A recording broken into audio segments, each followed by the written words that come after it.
I want to help send my grandchild through college. What's the best way to do it? Well, there's a lot of ways to do it. I would tell you it's great that you want to do this. So a 529 can become a valuable vehicle to utilize here. And the reason a 529 has become more advantageous is you can put money in a 529. And by the way, if they're in K through 12 school, depending on what state you're in, you can use it to pay for private school as well.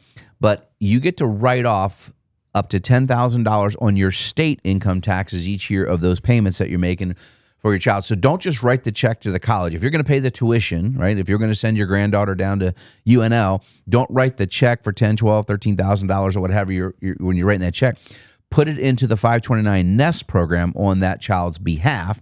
It sits in there one day and comes out the other side. The 10 grand goes to you can take it out to pay the tuition, but now you've reduced your state income tax by that $10,000. Let me back you up just to this extent. You say 529, do a 529. What is a 529? So 529 plans have been around for over 2 decades. It's basically a college savings plan that allows you to, there's no tax savings federally. Now, you can invest money inside these plans. It grows tax deferred in the plan, and then it comes out tax-free if you take it out for college expenses.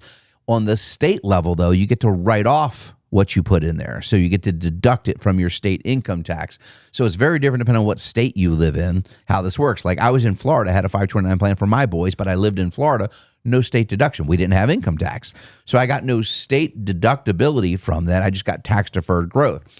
So I actually used Alaska's 529 plan because it has the strongest asset protection laws on those 529 plans for someone of means like myself. Again, do you have to own property or have some connection to the state? You can buy it in any state you want. In a state. Again, if you're in a state that charges income tax, you're most likely going to want to use that state. But again, when you live in one of the now 10, we'll talk about that later, 10 now tax-free states of income tax, you could utilize another state's program. And there's a lot of benefits to that. And again, Florida has what's called a prepaid program that runs side by side with that, where you can lock in the tuition today and just pay it off. No matter what it inflates to in the future, you've already prepaid that tuition. So again, there's a few other ways you could do this, but that's a great reason to get a 15-minute phone call with one of our advisors. That would be a great discovery call to find out the best way to set up that college plan.